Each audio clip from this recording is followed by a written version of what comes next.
अस्सलाम वालेकुम नाजरीन। पाकिस्तान की मरूफ नौबयाहता टिकटॉकर जोड़ी कमल आफ्ताब और जुल्करनैन की इकट्ठे शादी के बाद बनाई गई पहली टिकटॉक वीडियो सामने आ गई है।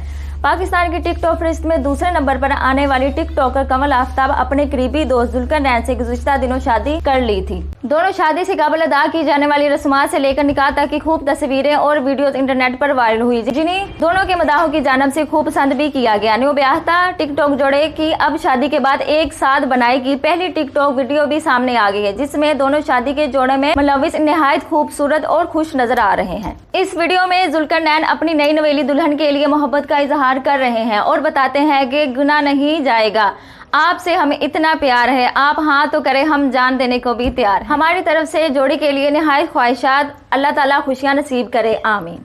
जी नाज़रीन, इसी तरह की वीडियोस देखने के लिए हमारे चैनल को ज़्यादा से ज़्यादा लाइक कीजिए, सब्सक्राइब कीजिए और ज़्यादा से ज़्यादा शेयर कीजिए और अपनी होस्ट आयशा को इजाज़त दीजिए। अल्लाह हाफिज़।